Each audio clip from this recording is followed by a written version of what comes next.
John and Rebecca Kane claim their open marriage surprised Mr. Kane's fiancée, and she refused to return her engagement ring. Caroline Sullivan says she pawned the ring when she learned he had a wife at home. Hey y'all. So when I'm doing errands or riding in the car, I like to pop in the AirPod and just listen to a podcast or listen to a court show or listen to something that I don't have to physically put my eyes on, you know? So this morning I was taking my kids to school and I was listening to a court show. It was Ebony K. Williams' show. And about maybe 5 minutes into it, I was starting to hear some things that were questionable. I had to stop it, save it to my playlist so that I can revisit it on another time. Right now it's the other time. So we are going to watch some court TV together. So get comfortable. Not even gonna hold you. We're gonna jump right into it. Let's go. John and Rebecca Kane as plaintiffs and Caroline Sullivan as my defendant. Okay, so tell us why we are in court today. I'll start with you, Mr. Kane. I am here suing Caroline Sullivan today for the amount of $2,745, which was the price of a ring that I gave to her under an agreement that we had, and she ended up pawning the ring. So I'm just looking to get my money back for that ring. And the reason that you gave her that ring was because you indeed intended to marry her? Yeah, that's correct. Okay, so you tell me what jurisdiction you live in, sir, where you are able to be legally wedded to more than one woman.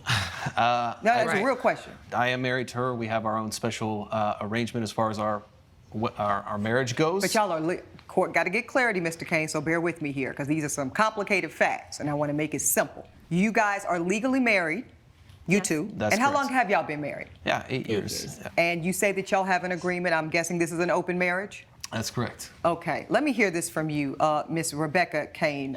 Everything's perfect. We have a baby. Is this your first husband? This is my first and only. Is this your only husband? Yes. Currently? Yes. Okay, just making sure. Yes. Okay, go ahead. And I'm his only wife. Currently? Yes. Okay. And that's gonna I'll stay ask like again. that. I'll ask again in 15 minutes. Apparently from this case, from what we already know, based on what the teleprompter, whoever the guy was, like the voiceover, apparently from what he said, they have an open marriage, but he proposed to the defendant. So it don't sound like husband was trying to have only one wife, but we're gonna see. We're gonna find out.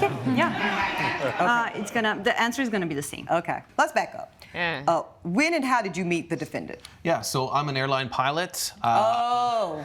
So he get around. Literally. Well, you buried the lead, sir. You should have opened with that. Okay, continue. Yeah, so because of my work, I have to travel a lot. That's kind of why we had our arrangement that we did, and that's to satisfy, our own physical needs, our own romantic needs, and We are very sensual, passionate people, both of us. Yeah. We have been like that throughout our relationship and entering the marriage, and when the baby came a year ago. Oh, so you guys are parents as well? We are. Okay, great.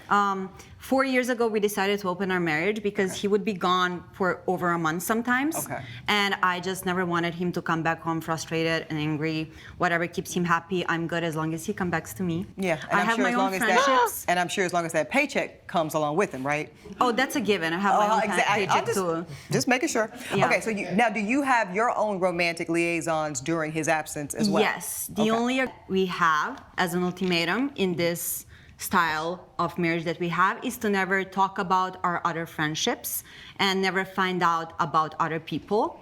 And it's been working perfectly so far. Up and until you met until this now. particular woman. that's correct. Okay, so pick up with that part. Yeah, so I met her I'm stationed a lot at the Charlotte Douglas International Very familiar. Airport, and she works there. She's a bar manager at one of the places that a lot of airline pilots like to hang out. So I met her. A lot of them. Yeah. So Oh, are you calling her a hoe, ma'am? No. Right. Okay. No, let's just get It's just to a it. fact. Okay, just a lot of them. Okay. The bar is right there. Okay, go ahead. yeah, so we hit yeah, it that off. We wife's had a getting lot on of my nerves, chemistry between her and me. She's a very sweet person. Just hanging out one night, had a few drinks.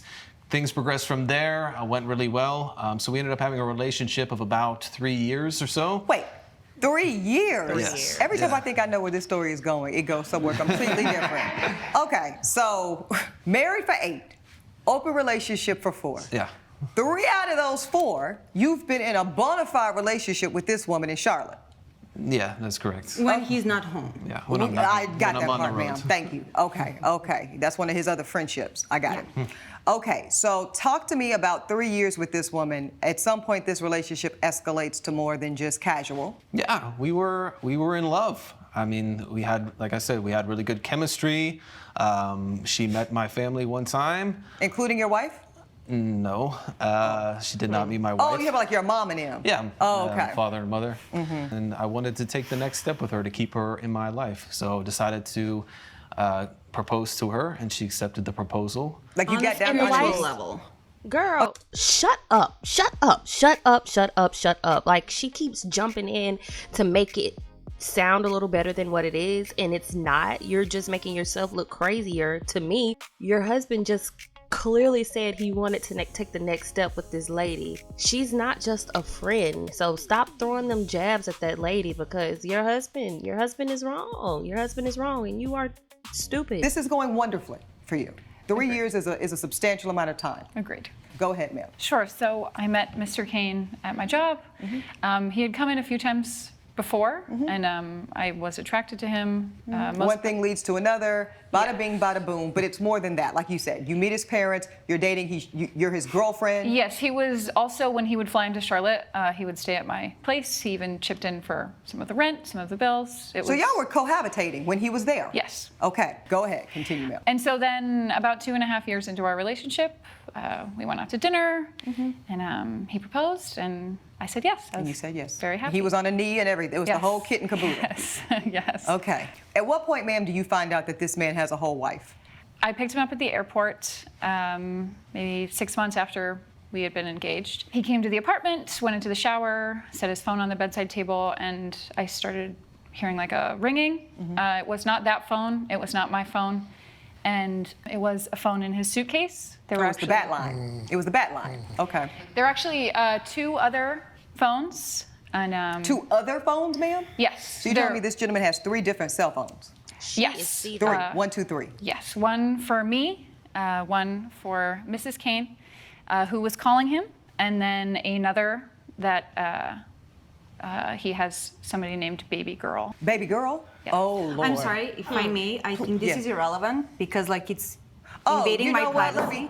I can stop you right now, Mrs. Kane. I actually was going to hear what Right. you had to say until you started talking about what is relevant and not irrelevant in my courtroom, because that's only determined by. Can you read the panel? Judge Ebony K. Williams. Absolutely, that's what I thought. Okay. Now, as I was with you, Madam Defendant, do you have any offering of proof to this? I ma'am? do. I have. Give that to my bailiff. Those are my private conversations that I have. Oh, She should have never been in Yeah, my phone to sure. begin with. You're welcome to it. I don't understand, like, you're in an open relationship, but you're keeping stuff secret. Like, if you're in an open relationship, if you're in an open marriage especially, and then you go try to find another girlfriend, and then for 3 years the girlfriend doesn't know that you have a whole legal wife, and you propose to her under the pretenses that you're not already married. You cannot be married to 2 people at one time. So you propose to her, and she thinks that, okay, I'm about to be the wife. Little does she know she's not even about to be the wife. Who is she about to be? Because she's not about to be the wife. They're over there with this smug attitude, especially Mrs. Kane. You did nothing right in this instance. Nothing. Because you're still trying to take up for your sleazy ass husband, because you're probably just as sleazy. She's trying to control the narrative, and it's not working. Who are you to say something is irrelevant? It's very relevant, because that shows who your husband is. That shows who you are. That shows who y'all are as a unit. Come on now. Like, Thank you. Let me see, sir. those are my private messages. Lord have Please. mercy. Okay. 2 phones I've heard of, but 3, Use golly. them for 3? business as well. Okay, I bet you no. do. I Okay, bet- right. So let's look here if we could see this on the plasma. Yeah, okay, so we see wifey, we see fiance, and then we see baby girl. Who's baby girl, sir? That's crazy. It's another girl named Stephanie. Okay. How long you been with baby girl? Not long, like 3 months. Okay. Child. And you know about baby girl, Mrs.? No, I don't know about any of these. I just need to know if the wife. I don't- Oh, I Arrangements forgot. that I'm we so don't talk no. about That is was private, that's actually my bad, y'all. I forgot y'all have a don't ask, don't tell. Okay. Let me get back to you in this ring. Okay, so Right. you find out about wife and baby girl in the same moment. Yes. I expect you must be livid, I was raging. raging. Yes. Okay, and how did you deal with him? Did you immediately break up? How does this go? I didn't know how he would react, so I took the photo of the phones I slept on the couch that night. I didn't confront him that night. And then when he left the next day to go back to the airport, I texted him and I said, I believe the text is also. Oh, I see. Okay, let me read it. Sure. John, I wanted to do this over text because I don't think I can do this in person. I found your other phones. I really don't want any excuses. I see all that I need to see. John, I really tried to love you as best as I can. I tried to absolutely make the best. You were my number one for 3 years, but clearly you did not want the same. I want you to know that you have hurt me more than I ever thought possible. And if you ever come back to my apartment, I'm calling the cops on you. Round of applause for the defendant, because y'all got some nerve to try to sue this woman when you had her in the dark. She was in the dark. Now, I don't know legally how it will play out. When you give somebody an engagement ring, it's saying that we're going to get married. If the marriage doesn't happen, you got to get that ring back. It's not a gift. It comes with stipulations. I can't think of the word. I'm drawing a blank here, but we know now that the marriage would have happened, but he was 2-timing, 3-timing. She was in the dark. She didn't know anything. Now, if she knew about the wife, okay, that's another story, but she didn't know anything. And then the message that she wrote to him, she set her boundaries right there. It's over. Don't contact me. Don't come over here, and I will call the cops. Okay, that's the way to handle it. Just break it off.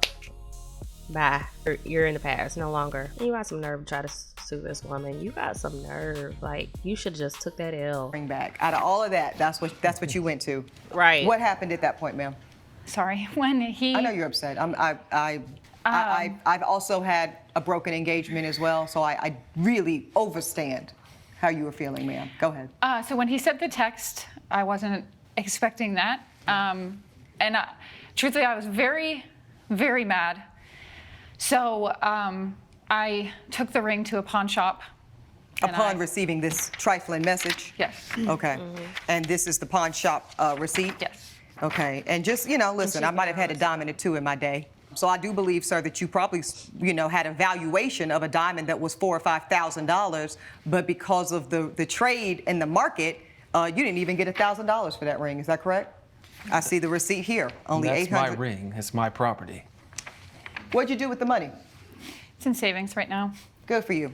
I don't want to hear anything further from you two. I've heard enough from you two. Is there anything else you want this court to know before I make my ruling, dear? No, thank you. Okay. I'm ready to rule in this matter, and it's very simple. It's in bad faith to get on a knee and ask a woman to spend the rest of her life with you under the conditions of holy matrimony when you know damn well you are not in a position to offer such. But because you were so hoodwinked, you were so deceived, you were so lied to, the entire condition of the promise is fraudulent. You proposed on a fraudulent basis. You gave her a diamond ring on a fraudulent basis. This court finds in complete favor of the defendant. I am dismissing your claim in its entirety. And honestly, if I could, sir, I would have you pay her $2,500 more just for her. In fact, I think I will. I think I'll have you pay $2,500 simply for the pain and suffering. She could add that to her savings account. The court rules in favor of the defendant. I dismiss the plaintiff's case. That is my ruling. Judge Ebony has ruled in favor of the defendant. The plaintiff's case is dismissed. Any final thoughts for each other? I'm just happy that it turned out the way that it did and I can move on with my life. She agreed to marry me and then changed her mind, so she should give the money back. And he's still not. The judge just explained to him that he was being fraudulent. And the only thing he could say is, well, she agreed to marry me and she pawned the ring. Sir, you were already married. You're already married. How do you think you're going to marry this woman? You were just trying to string her along and keep her around. Granted, you gave her a very expensive ring, but I'm glad that that ring went into her pocket because that was fraudulent. It was fraud. You are a fraud. Your wife is a fraud. Both of y'all are frauds. And I hope baby girl sees this too so that she can know you're a fraud because she probably don't even know that you're married. I'm so sorry. I'm so sorry, but that defendant, I really admire her poise and her honesty and her candor because she came in there telling the truth. Yeah, I pawned the ring. Here's the pawn receipt. I still have the money. It's in savings. However, this is what happened to me. This is what he did. He really pulled the wool over my eyes. And what was the word that Judge Williams said? Hoodwinked. And yeah, she didn't deserve that morally nor legally. So I really enjoyed that ruling. I'm glad that she got to keep that money. Kudos to her. Shame on the plaintiffs. If that isn't enough get back, it's more probably coming, because you reap what you sow. I enjoyed that. I would love to know your comments, your thoughts in the comment section down below. If you have others that you would like to talk about, to go over, please send them to me. Send them my way. I enjoyed you guys. I hope you enjoyed me. Till next time.